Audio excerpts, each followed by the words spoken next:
পিছন থেকে নিতে হবে সবাই। বিসমিল্লাহির রহমানির রহিম। ইন্নাল হামদুলিল্লাহ ওয়াস সালাতু ওয়াস সালামু আলা মান লা নাবিয়্যা বা'দাহু। আপনার পিছনে আসতে হবে ভাই, এখানে ওই যে পিছনে ক্যামেরা আছে, সাইড থেকে সরে যেতে হবে।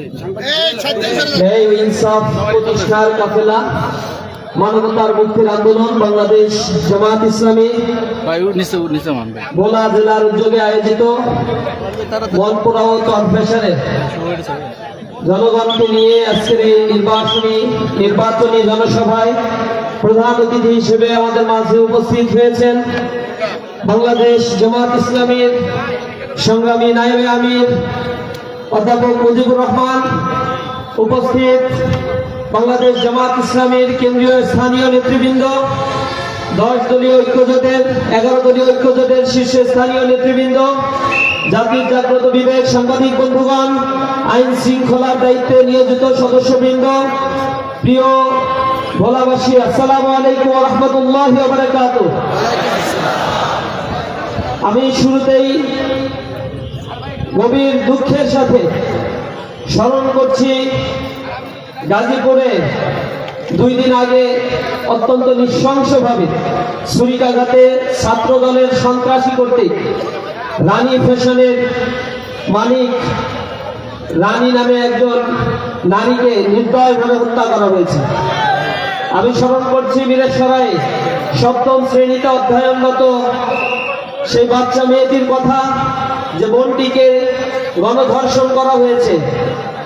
আর এই ধর্ষণের সাথে নেতৃত্ব দিয়েছে যুবদল, ছাত্রদল এবং বিএনপির সন্ত্রাসীরা। আমি নিন্দা জানাচ্ছি শেরপুরের শ্রীবদ্ধিতে বাংলাদেশ জামাত ইসলামের উপজেলার সেক্রেটারি রেজাউল করিম ভাইকে প্রকাশ্য দিবালোকে যেভাবে পিটিয়ে হত্যা করা হয়েছে, আমি এর তীব্র নিন্দা এবং প্রতিবাদ জানাই। পাশাপাশি আমি জানিয়ে রাখছি আপনাদের, এই বাংলাদেশে জুলাই পরবর্তী 232 জন মায়ের বুক খালি করেছে এই সন্ত্রাসী জালিম গোষ্ঠী, যারা এতদিন মজলুমের ভূমিকায় ছিল, অভুক্ত অবস্থায় ছিল, ক্ষমতার মোহ তাদেরকে পাশবিকতায় পরিণত করেছে। তারা এখন যন্ত্র জানোয়ারের চাইতে হিংস্রতায় পরিণত হয়েছে। বাংলাদেশের মানুষকে অস্থিতিশীল করে রেখেছে। ফ্যাসিবাদ 15 বছর এই দেশের নাগরিক অধিকার থেকে মানুষকে বঞ্চিত করেছে। মানুষের সাংবিধানিক অধিকার চাইতে গেলে তাদেরকে হত্যা করা হয়েছে। মানুষকে বাক স্বাধীনতা থেকে তাদেরকে দূরে রাখা হয়েছে। তাদের ভোটাধিকার প্রয়োগ করতে দেয় নাই। এই দীর্ঘ সময় ধরে জালিমের জুলুমে পিষ্ট হয়ে জনগণ রাস্তায় নেমে যে গণবিক্ষোভ প্রদর্শন করেছিল, তাতে জালিম গোষ্ঠী দেশ থেকে পালিয়ে যেতে বাধ্য হয়েছিল। আবার এক নব্য ফ্যাসিজম কায়েমের জন্য এই জালিমের সহযোগী, ফ্যাসিবাদের সহযোগী আওয়ামী দোসর যারা ছিল, তাদের সেই দোসরগুলো বিএনপির সাথে ওতপ্রোতভাবে জড়িত হয়ে অস্ত্রবাজি করে, চাঁদাবাজি করে, লুণ্ঠন করে সন্ত্রাসের এক কর্মকার্যে পরিণত করতে চাচ্ছে আমার এই ভূখণ্ড। আমরা তাদেরকে বলে দিতে চাই, তারা দিল্লিতে দাদাবাবুদের আশ্রয় গ্রহণ করেছে। তোমাদের আশ্রয় গ্রহণের জন্য এখনো কোনো ভূখণ্ড তোমরা বাছাই করো না। সুতরাং এই ভূখণ্ডে যদি জুলুমের রাজত্ব কায়েম করতে চাও, মাজলুমের আবার পত্র পারুদ হয়ে জ্বলে উঠবে। আমরা ঘুমিয়ে থাকবো না। আমরা জুলুমের শিকার হলে কিভাবে জালিমকে প্রতিহত করতে হয় তা আমরা জানি। আজ বাংলাদেশের প্রত্যন্ত অঞ্চলগুলোতে মানুষ জেগে উঠেছে। বড় বড় ক্যাম্পাসগুলোতে আপনারা লক্ষ্য করেছেন, ঢাকা বিশ্ববিদ্যালয়, রাজশাহী বিশ্ববিদ্যালয়, চট্টগ্রাম বিশ্ববিদ্যালয়, জাহাঙ্গীরনগর বিশ্ববিদ্যালয়, জগন্নাথ বিশ্ববিদ্যালয়, সেখানে ছাত্ররা, যেখানে জ্ঞান বিজ্ঞানের চর্চা হয়, জ্ঞানী ছাত্রদের আতুর ঘর বলা হয় যাকে, সেই শিক্ষা প্রতিষ্ঠানগুলোতে তারা তাদের অপকর্ম, চাঁদাবাজি, সন্ত্রাস, মাদকের অভয়ারণ্যে পরিণত করার কারণে সেখানে শিক্ষার্থীরা, বোনেরা, ছাত্ররা ঐক্যবদ্ধ হয়ে ইসলামী ছাত্র শিবিরের প্যানেলে ভোট দিয়ে তাদেরকে বিজয় করেছে। আমরা ছাত্রদেরকে প্রতিশ্রুতি দিয়েছিলাম তোমাদের ট্রান্সপোর্টেশনের যাতায়াতের সুব্যবস্থা আমরা করে দিব, তোমাদের যে সমস্যা মাদক নির্মূল করে ক্যাম্পাসকে একটা একাডেমি ক্যাম্পাসে আমরা রূপান্তর করে দিব, আমরা ক্যাম্পাসে সকল প্রকার অন্যায় এবং জুলুমের মূলোৎপাটন করব, গণরুম গেস্ট রুম কালচার বন্ধ করে দিব, তোমাদের আবাসন সমস্যার সংকট আমরা নিরসন করে দেব, তোমাদের যাতায়াত ব্যবস্থার সংকট আমরা নিরসন করে দেব। আমরা এই ক্যাম্পাসকে আধুনিক একটি ক্যাম্পাস হিসেবে রূপান্তর করার জন্য যে রূপকল্প দিয়েছিলাম সে রূপকল্প আগামী সময়গুলোতে বাস্তবায়ন করব। বিগত 4 বছরে আমরা যে কার্যক্রম করেছি তা আমাদের কার্যক্রমের প্রায় অর্ধেকের বেশি কার্যক্রম আমরা করে শিক্ষার্থীদের সামনে আমরা উপস্থাপন করেছি। প্রতি মাসে আমরা সংবাদ সম্মেলন করে যে আয় আমরা করেছি, বিভিন্ন এলাকাইদের কাছ থেকে প্রশাসন আমাদের সহযোগিতা করছে না, কারণ প্রশাসন আওয়ামী দোসররা বসে আছে আর বিএনপি লেসপেন্সাররা 1 পয়সা দিয়ে আমাদের সহযোগিতা করছে না ক্যাম্পাসের উন্নয়নের জন্য। আমরা তাদেরকে বলেছি তোমরা সহযোগিতা না করলেও ইসলামী ছাত্র শিবির তার অগ্রযাত্রা থামিয়ে দিবে না। আমরা বিশ্ববিদ্যালয় এলাকাইদের কাছে হাত তুলেছি, তাদেরকে বলেছি আমাদের সহযোগিতা করে। আমরা গিয়েছি প্রশাসনের কাছে, আমরা গিয়েছি দপ্তরগুলোতে, আমরা সরকারের সহযোগিতা নিয়ে যে অর্থ পেয়েছি সে অর্থের পুঙ্খানুপুঙ্খ ব্যবহার করে ক্যাম্পাসে আমাদের উন্নয়ন কার্যক্রমগুলো আমরা অব্যাহত রেখেছি।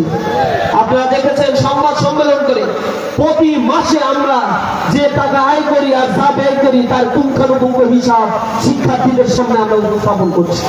আমরা চ্যালেঞ্জ করেছি যদি কোন মায়ের সন্তানের স্পর্ধা থাকে তোমরা আমাদের সামনে এসে চ্যালেঞ্জ করো, আমরা যা আয় করেছি তার 1 পয়সার করাপশন তোমরা বের করতে পারবা কিনা। আমরা ক্যাম্পাসগুলোতে ভিন্ন মত যারা গ্রহণ করেছে আমাদের বিরোধী পক্ষ দ্বারা তাদের গায়ে একটা ফুলের টোকা ইসলামী ছাত্র শিবির দিয়েছি কিনা। আমাদের মা বোনদের নিরাপত্তা ক্যাম্পাসে আমরা নিশ্চিত করেছি।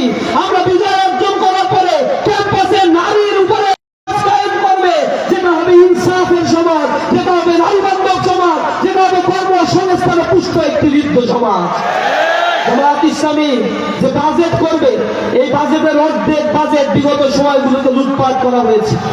এই কর্পোরেশন মনপুরা এলাকার মানুষ সাক্ষী, বিগত সময়ে এই এলাকায় সোশ্যাল সেফটি নেট প্রোগ্রামের নামে যে কোটি কোটি টাকা বরাদ্দ করা হয়েছে তা সরকারের লেসপেন্সার যারা ছিল, ইউনিয়ন পরিষদের চেয়ারম্যান যারা ছিল তাদের পকেটে পড়েছে কোটি কোটি টাকা তারা ভরে আলিশান মনপুরাবাসী চিকিৎসা সেবার জন্য দুর্যোগের মুহূর্তে যখন মানুষ অসুস্থ হয় চিকিৎসা নিতে পারে না সেই সময়ে তারা অসহায় জীবনযাপন করে।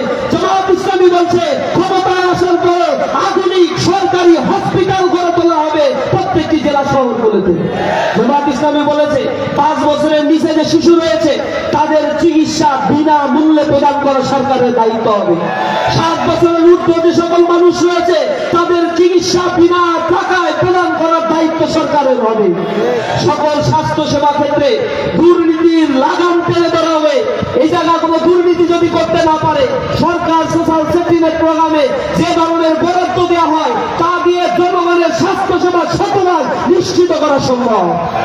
আমরা হাসপাতালগুলোতে দেখি এত দুর্নীতি হয়। আমরা সরকারি হিসেব টিআইবি বলছে যে হাসপাতালগুলোতে যারা চিকিৎসা সেবা নিতে যায় সরকারি হাসপাতালে 70 থেকে 80% মানুষ দুর্নীতির শিকার হয়। এক্সট্রা টাকা দিয়ে তাদেরকে চিকিৎসা সেবা নিতে হয়। এরপরে আবার যে টেস্টগুলো দেওয়া হয় এই টেস্টগুলো করার জন্য সরকারি হাসপাতালের মেশিন সব সময় থাকে নষ্ট, যেতে হয় বেসরকারি হসপিটালে গিয়ে লাখ লাখ টাকা সেখানে ব্যয় করতে হয় চিকিৎসার জন্য। জামায়াত ইসলামী এমন একটা রাষ্ট্র গঠন করবে এখানে যদি কোনো ঘুষ কেউ চায় তাহলে একটা অ্যাপসে মোবাইলে কমপ্লেন করে দিবেন, আপনার নাম গোপন দেখে ওই ঘুষখোরকে সরকার প্রশাসন দিয়ে উঠিয়ে নিয়ে তার দণ্ডবিধির ব্যবস্থাগুলো করা হবে। যারা চাঁদা চাইতে আসবে এই চাঁদাবাজ দখলদারদের জন্য অ্যাপস গঠন করা হবে। ওই অ্যাপসে শুধু কমপ্লেন করবেন, পুলিশের কাছে গিয়ে যে আর বসে থাকতে হবে না। আপনাদের চর যারা দখল করবে, ঘর বাড়ি যারা দখল করবে এই দখলদারদের বিরুদ্ধে যুদ্ধ ঘোষণা করবে জামায়াত ইসলামী। যেদিন জামায়াত ইসলামী ক্ষমতায় আসবে ইনশাআল্লাহ সেদিন এই এলাকার যত দুর্নীতিবাজ, সন্ত্রাস, দখলদার, চাঁদাবাজ রয়েছে তওবা তুল্লা করে আল্লাহর কাছে তওবা করবে জনগণের মতো, এরপরে পলাবে সব। একটাও খুঁজে পাবেন না এই চর এলাকায় ইনশাআল্লাহ। এমন একটি সমাজ যদি দেখতে চান আধুনিক শিক্ষা কাঠামো গড়ে তুলে একটি আত্মবোধকারী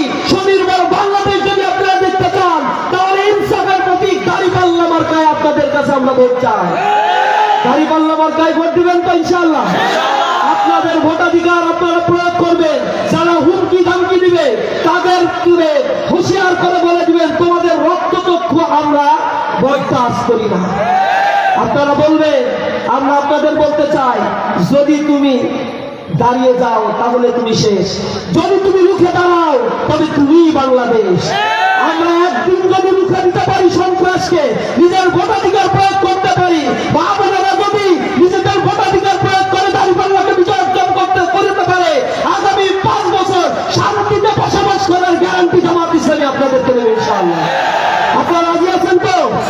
কোন ভোট টাকা আসলে তাকে প্রতিহত করার জন্য রাজি আছেন তো? আমরা 12ই ফেব্রুয়ারি বাংলাদেশে এমন একটি সূর্যের উদয় ঘটাবো, সে সূর্য হবে ইনসাফ আর ন্যায়ের সূর্য, যে সূর্য উদিত হবে বাংলাদেশের 18 কোটি মানুষের মুক্তির জন্য ইনশাআল্লাহ। সকলকে সেই উদাত্ত আহ্বান জানিয়ে আমার কথা শেষ করছি। আসসালামু আলাইকুম ওয়া রাহমাতুল্লাহি ওয়া বারাকাতুহু।